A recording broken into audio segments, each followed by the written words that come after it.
सुंदरवन गांव में रामू का जीवन एक अंतहीन संघर्ष था। इसकी ईमानदारी और मेहनत उसकी गरीबी के आगे हर दिन हार मान लेती थी। घर में अनाज तो दूर, अब तो हिम्मत भी खत्म हो चुकी थी। आज भी आज भी चूल्हा ठंडा है रामू। हमारे पड़ोसी दीना को सेठ जी ने काम दे दिया, पर हमें हमें काम क्यों नहीं देता कोई। लगता है हमारे नसीब में बस ये दरिद्रता ही लिखी है। सीता, यह सब मेरी बदनसीबी है। मैंने हर दरवाजा खटखटाया।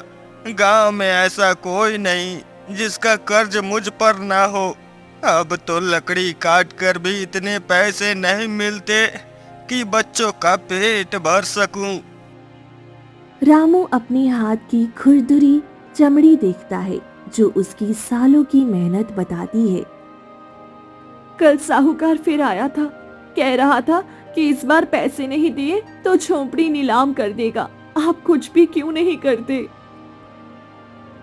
क्या करूं सीता, क्या करूं? अब मेरे पास खोने के लिए कुछ नहीं बचा। यह जिंदगी तो पहले ही नर्क बन चुकी है। मैं अब कोई भी जोखिम लेने को तैयार हूँ, भले ही उसमें जान चली जाए। रामू कुल्हाड़ी उठाता है और बाहर जाने लगता है। सीता उसे रोकने की कोशिश करती है। कहाँ जा रहे हैं आप? किस जोखिम की बात कर रहे हैं?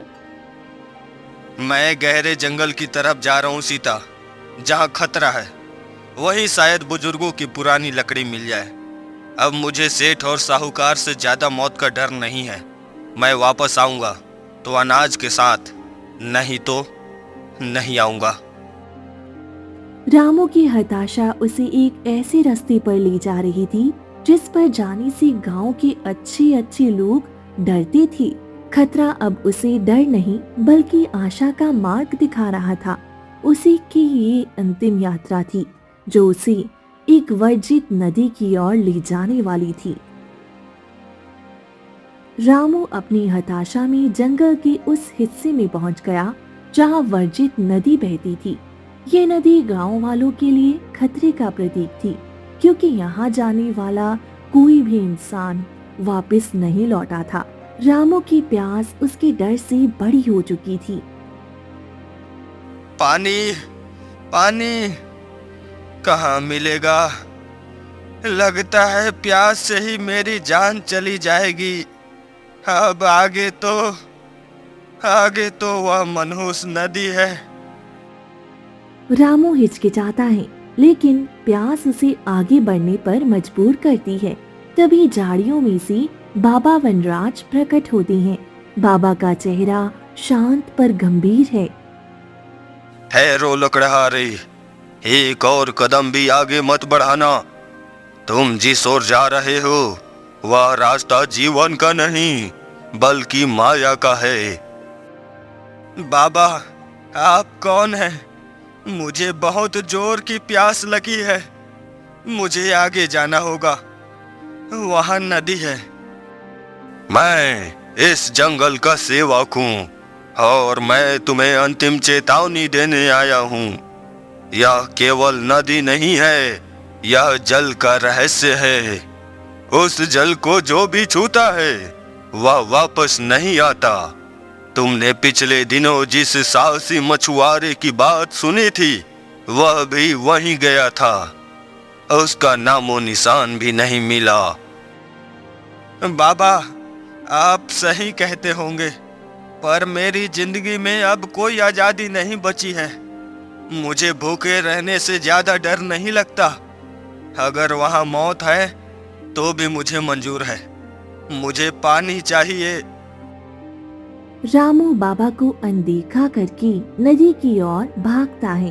बाबा दुख और निराशा से उसे देखती रहती हैं। यह हताशा इसे ले डूबेगी। इस समय उसे धन की नहीं दयालुता की जरूरत है। अब जल देवी ही इसकी नियति तय करेगी। रामू नदी के खतरे को भूलकर पानी पीने ही वाला था कि तभी उसकी नजर एक विशाल चट्टान पर पड़ी। वहां नदी के पानी से दूर एक सुनहरी और असामान्य रूप से सुंदर मछली पत्थरों के बीच फंसी हुई थी। वह घायल थी और उसकी पंख तेजी से फड़फड़ा रही थी। रामू की सारी प्यास अचानक दूर हो गई। भूख और प्यास से त्रस्त रामू मौत के डर को भूलकर एक जीव की पीड़ा पर ठहर गया। उसकी दयालुता उसकी हताशा पर भारी पड़ गई। वह नहीं जानता था कि वह जिसे मछली समझ रहा है वह इसी नदी का सबसे गहरा राज है। अरे तुम यहाँ कैसे फंस गई? यह तो बहुत गहरी चोट है। तुम नदी के इतने पास होकर भी लगता है तुम्हें पत्थरों ने चकनाचूर कर दिया। रामू सावधानी से आगे बढ़ता है, लेकिन नदी का पानी खतरनाक रूप से काला और गहरा दिख रहा है। वह अपनी जान जोखिम में डालकर पत्थरों पर चढ़ता है। मैं तुम्हें नहीं छोड़ सकता। बाबा ने कहा था कि इस नदी में खतरा है, पर तुम्हें बचाना मेरा धर्म है।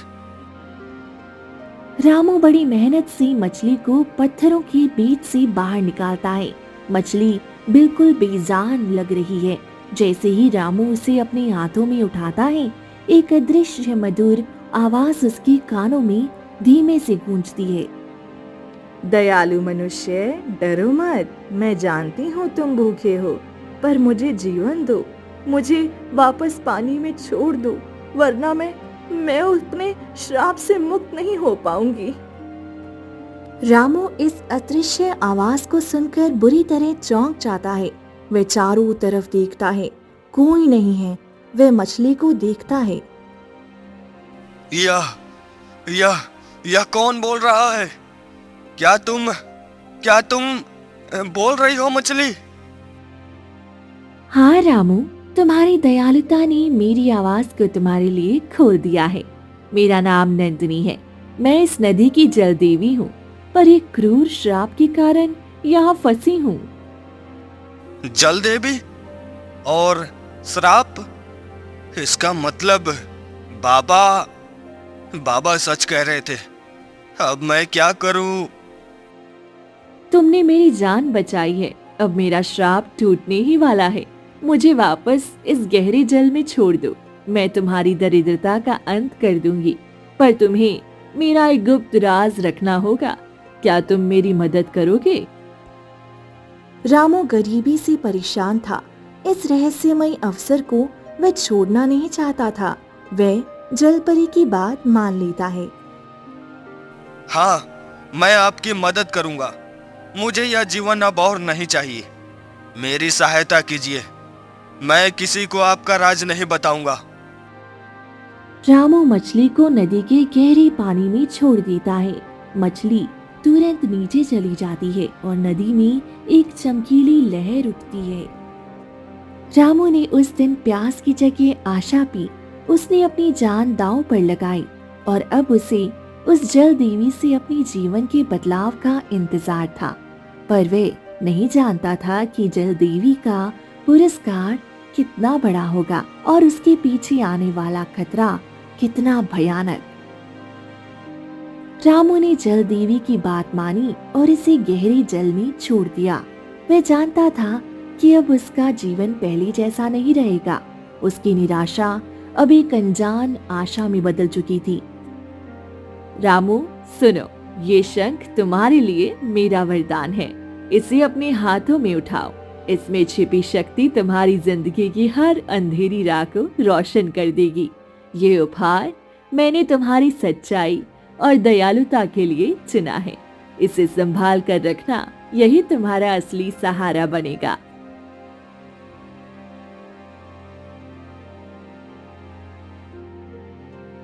रामू डरती डरती शंख उठाता है। उस छूते ही उसे एहसास होता है कि शंख ठंडा बेहद मुलायम है। सुनो, ये शंख तुम्हें दरिद्रता से मुक्ति देगा। हर शाम सूर्यास्त के बाद तुम जंगल में एक शांतिपूर्ण स्थान पर बैठना और मेरे दिए गए गुप्त मंत्र को 3 बार बोलना। जलपरी रामू के मन में एक छोटा सा मंत्र दोहराती है। रामू आश्चर्यचकित होकर सिर हिलाता है। मंत्र के बाद शंख को जमीन पर रखना, ये तुम्हें सोने के छोटे टुकड़े देगा, जितने तुम्हारी एक दिन की जरूरत हो। पर याद रखना, लालच मत करना। एक दिन में एक बार से ज्यादा या जरूरत से ज्यादा सोना मांगने पर ये शंख टूट जाएगा और तुम्हारे खून से इसकी कीमत चुकाएगा। ये तुम्हारा राज है। जल देवी, मैं आपका उपकार जीवन भर नहीं भूलूंगा। मैं कभी लालच नहीं करूंगा। मैं इस राज को किसी को नहीं बताऊंगा।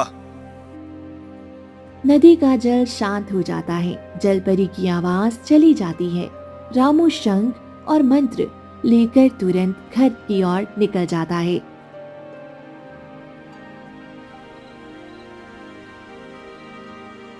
आप कहाँ थे? इतना अंधेरा हो गया और आप वापस नहीं आए। मैं तो डर गई थी। क्या मिला? सब ठीक है सीता। मुझे कुछ ऐसा मिला है जिस पर तुम विश्वास नहीं करोगी। हमारी दरिद्रता अब खत्म होने वाली है, पर एक शर्त है। तुम मेरे किसी भी काम के बारे में सवाल नहीं करोगी और किसी से कुछ नहीं कहोगी। सीता रामू के चेहरे पर पहली बार खुशी देखकर हैरान होती है, पर चुपचाप उसकी बात मान लेती है।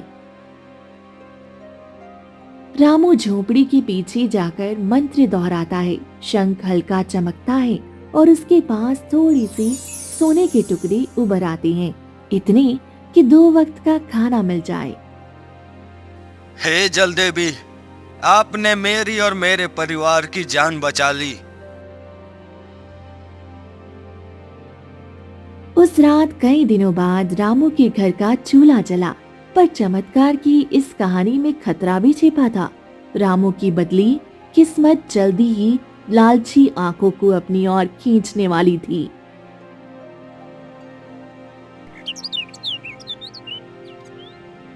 जल देवी की कृपा से रामू की दरिद्रता तेजी से दूर हो रही थी।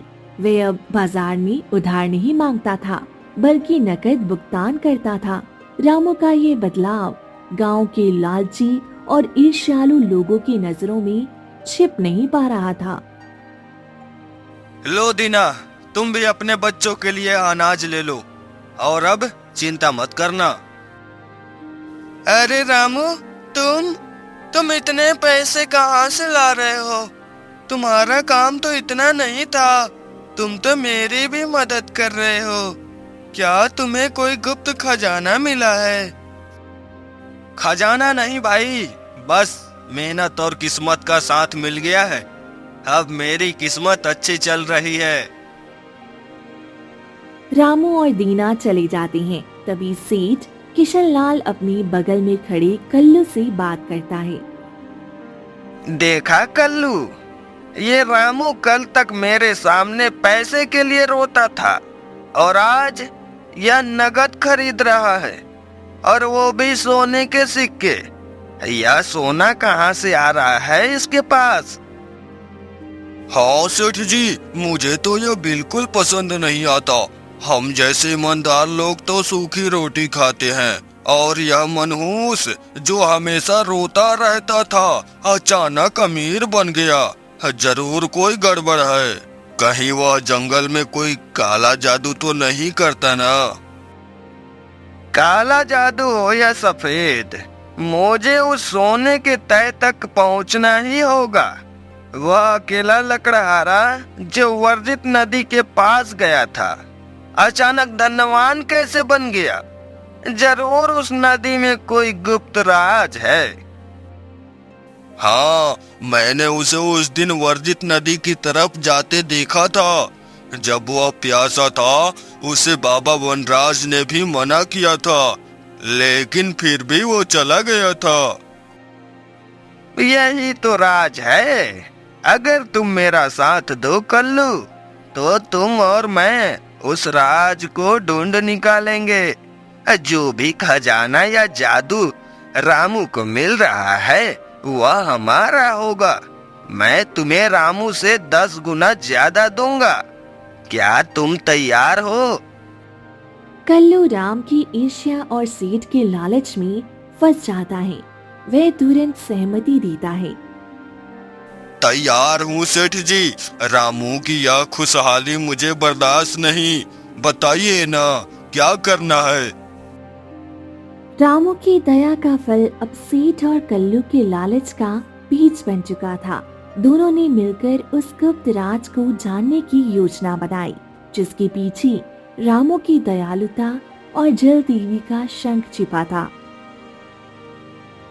लालच ने सेठ किशनलाल को जासूस बना दिया था और ईर्ष्या ने कल्लू को विश्वासघाती। वे दोनों रामू की गुप्त कमाई का राज जानने के लिए अंधेरा होने के इंतजार में थे। पता नहीं क्यों आज मन बेचैन है। जल देवी ने कहा था राज किसी को न बताना। हे भगवान, मेरी और सीता की रक्षा करना।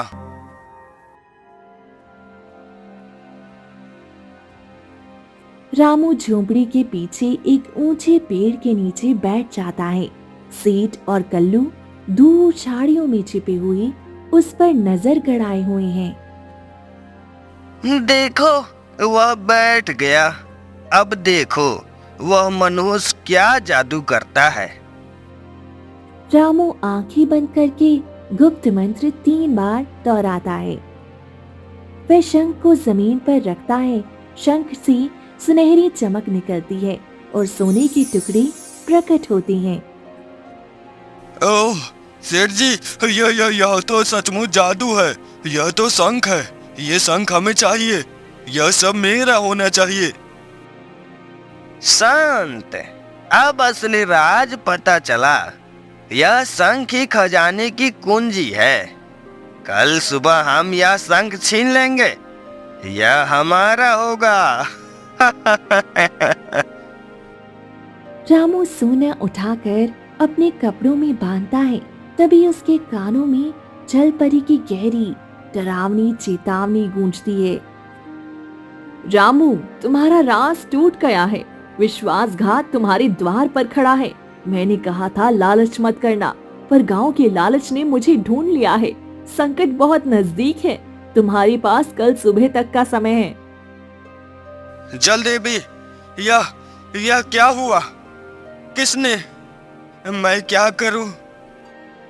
अब तुम्हें अपनी दयालुता की अंतिम परीक्षा देनी होगी। जो भी तुम्हारे पास आए उसे शंख मत देना। अगर शंख लालच के हाथ लगा तो केवल तुम्हारा नहीं बल्कि पूरे जंगल का विनाश होगा। तैयार हो जाओ। आवाज शांत हो जाती है। रामू डर से कांप रहा है। वह तुरंत शंख को छुपाता है और भागकर घर की ओर चला जाता है। सेठ और कल्लू राम को डरकर भागते देखती हैं। देखा, डर गया। इसका मतलब यह कोई जादू ही है। कल सुबह हम इसका इस्तेमाल करेंगे और हमेशा के लिए अमीर बन जाएंगे। रामू को पता चल चुका था कि उसकी दयालुता ने उसके लिए एक भयानक खतरा पैदा कर दिया है। एक और जल देवी का वरदान तो दूसरी ओर सेठ का लालच था। अगले ही दिन इस कहानी का सबसे बड़ा टकराव होने वाला था।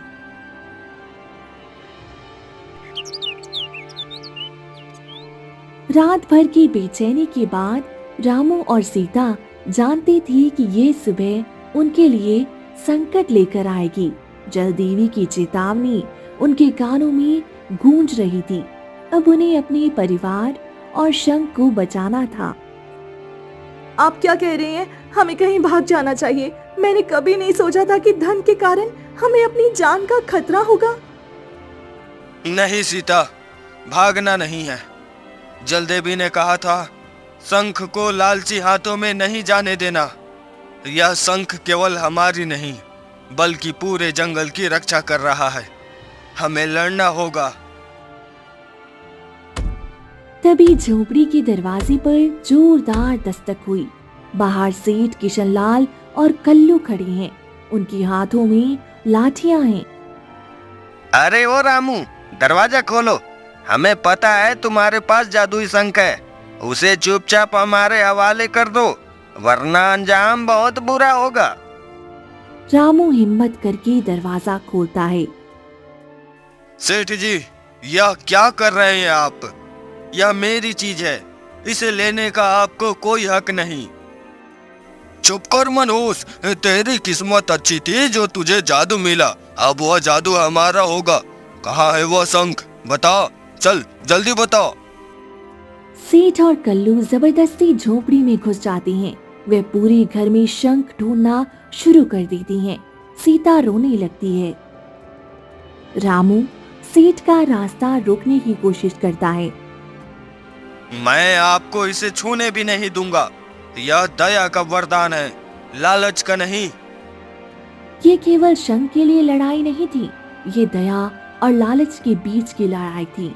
रामू अपनी ईमानदारी और दयालुता की शक्ति से उन दो लालची लोगों के सामने डटकर खड़ा था, जिन्होंने उससे विश्वासघात किया था। सेठ जी, देखिए देखिए ना, आखिरकार वो शंख मिल ही गया। अब तो हमारी किस्मत बदल जाएगी ना। अब हम न सिर्फ अमीर होंगे, बल्कि पूरे गांव में हमारा नाम होगा। लोग कहेंगे किशनलाल और कल्लू ने जादुई खजाना पा लिया। सेठ किशनलाल और कल्लू रामू को वहीं छोड़कर शंख लेकर नदी की तरफ दौड़ पड़ती हैं। उन्हें लगता है कि सोना वहीं मिलेगा। रामू, आप ठीक तो है? उन्होंने शंख छीन लिया, अब क्या होगा? अब जो होगा वह लालच का अंजाम होगा। अब जल देवी ही न्याय करेगी। सेठ किशनलाल और कल्लू अपनी जीत के घमंड में चूर थे। उन्हें लग रहा था कि सोने का श्रृंगार अब उनके कदमों में होगा, लेकिन वे भूल गए थी कि जल देवी ने चेतावनी दी थी, लालच करने पर शंख खून मांगेगा। कल्लू, हमने कर दिखाया। अब वह मनोज रामू गरीबी में सड़ेगा और हम इस पूरे गांव के राजा होंगे। अब देखो मैं कैसे एक साथ ढेर सारा सोना मांगता हूँ। सेठ जी, धीरे। जलपरी ने कहा था कि एक बार में थोड़ा ही सोना मांगे और एक बार ही मंत्र बोलना है। चुप रहो मूर्ख, वह मछली हमें क्या बताएगी? यह सोना है, मैं अब तक की सारी किस्तें वसूल करूंगा। सेठ किशनलाल रामू से सुने गए गुप्त मंत्र को 10 गुना ज्यादा लालच के साथ बोलता है। वह शंख को जमीन पर पटकता है और चीखता है, शंख, मुझे अभी इसी वक्त इतना सोना दे दे कि मैं अपनी पूरी जिंदगी आराम और खुशी से बिता सकूं। जितना भी सोना है ना तुम्हारे पास, सब मेरा है। चल मेरी ख्वाहिशें पूरी कर, कोई कमी नहीं रहनी चाहिए। सेठ के बोलते ही शंख से तेज लाल चमक निकलती है। एक डरावनी आवाज गूंजती है और शंख अचानक फटकर सिर्फ 2 टुकड़ों में बिखर जाता है। अरे ये क्या हो गया?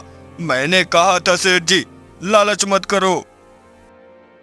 बचाओ, यह क्या हुआ? यह तो दलदल है, मैं फंस गया। यह शंख तो हमें मार रहा है। यह सोना नहीं, यह खून है सेठ जी। हमें सजा मिल रही है, कोई हमें बचाओ। दोनों दलदल में और गहरे धंसते जाते हैं। तभी घायल रामू और सीता वहां पहुंचते हैं। वे एक भयानक दृश्य देखकर हक्के बक्के रह जाते हैं। हे भगवान, जल देवी की बात बिल्कुल सही थी। यही लालच ने उन्हें इतना बड़ा नुकसान पहुंचाया। अगर उन्होंने संयम रखा होता तो आज ये सब नहीं होता। ये देवीय न्याय था। शंख ने अपनी कीमत चुकाई, पर लालचियों के खून से। जहाँ रामू की दयालुता ने उसे सोना दिया था, वहीं सेठ के लालच ने उसे दलदल में फंसा दिया।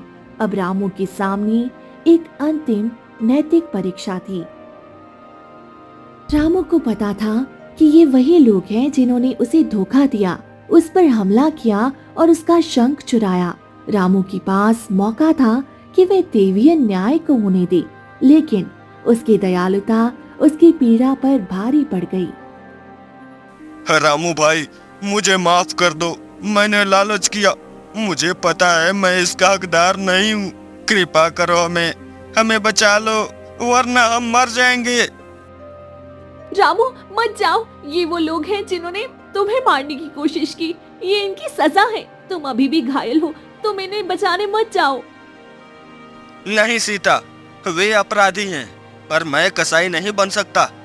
उन्हें मरने देना, उन्हें जानबूझकर दलदल में धंसते देखना मेरे लिए उनसे भी बड़ा लालच होगा। मैं एक जीवन बचाने का मौका नहीं छोड़ सकता। रामू का ये कार्य सामान्य त्याग नहीं था, ये उस इंसान के प्रति दया थी जिसने उसे बर्बाद करने की कोशिश की थी। ये दयालुता ही जल देवी की अंतिम परीक्षा थी। यह क्या हो रहा है? कैसे कैसे सब कुछ इतनी जल्दी और अचानक बदल गया?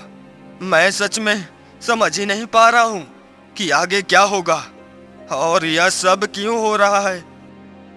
नदी से तेज रोशनी फैलती है। प्रकाश में जल देवी नंदिनी अपना भव्य और तेजस्वी रूप दिखाती है। सेठ, कल्लू और सीता इस दृश्य को देखकर हैरान रह जाते हैं। रामू देखो, तुम्हारी मेहनत सफल हो गई। तुमने आखिरी परीक्षा पास कर ली। तुम्हारी ईमानदारी और हिम्मत ने सबको बहुत खुश कर दिया। जल देवी का रहस्य सबके सामने खुल चुका था। वे शापग्रस्त नहीं थी, बल्कि मनुष्य के हृदय की सच्ची दयालुता की खोज में आई थी। रामू का निस्वार्थ त्याग ही उस शाप को तोड़ने का एकमात्र तरीका था। रामू की दयालुता के कारण जल देवी अपने असली रूप में प्रकट हुई थी। अब समय था न्याय और ज्ञान के पुरस्कार का। सेठ किशनलाल और कल्लू, तुम दोनों ने लालच और ईर्ष्या में आकर एक दयालु व्यक्ति को धोखा दिया और उसका जीवन लेने की कोशिश की। तुमने मेरे चमत्कार को सोने तक सीमित समझा। हे देवी, हमें क्षमा करे, हमने लालच किया, हमें माफ कर दीजिए। क्षमा केवल उन्हें मिलती है जो पश्चाताप करते हैं। मैं तुम्हारी संपत्ति छीनकर तुम्हें दरिद्र नहीं करूंगी, क्योंकि ये भी एक तरह का लालच है। मैं तुम्हें वह दूंगी जिसकी तुम्हें सबसे ज्यादा जरूरत है, संतोष। जल देवी एक दिव्य किरण सेठ और कल्लू की ओर भेजती है। दोनों अपनी पिछली दौलत और ईर्ष्या को भूलकर जीवन में मेहनत और संतोष का महत्व समझती हैं। वे रामू से माफी मांगते हैं। रामू भाई, तुम सचमुच महान हो। मैंने तुम्हारे साथ बहुत बुरा किया, मुझे क्षमा कर दो। कोई बात नहीं भाई, दयालुता ही सबसे बड़ा धर्म है। बाबा वनराज नदी के किनारे आते हैं और जल देवी के सामने झुकते हैं। हे जल देवी, मनुष्य ने अपनी परीक्षा पास कर ली है। अब मेरा कार्य समाप्त हुआ। रामू, तुमने मेरे शंख को बलिदान देकर कि तुम्हारे हृदय में दयालुता का वास है। अब तुम्हें किसी सोने की जरूरत नहीं है। मैं तुम्हें ज्ञान और स्थायी समृद्धि का वरदान देती हूँ। जल देवी की सुनहरी किरण रामू और सीता पर पड़ती है। उनके दिल में उम्मीद और खुश रहने की ताकत लौट आती है। ये नदी अब से शाप मुक्त है। ये तुम्हारे गांव को समृद्धि देगी। अब मेरा समय हो गया है। रामू और सीता अब धन के मोह से मुक्त थी। उन्होंने दयालुता और निस्वार्थ त्याग से जो कमाया वह किसी की शंख से ज्यादा कीमती था। जल देवी का राज ये था कि सच्चा पुरस्कार मेहनत या जादू में नहीं, बल्कि मानव हृदय की निस्वार्थ दया में छिपा होता है।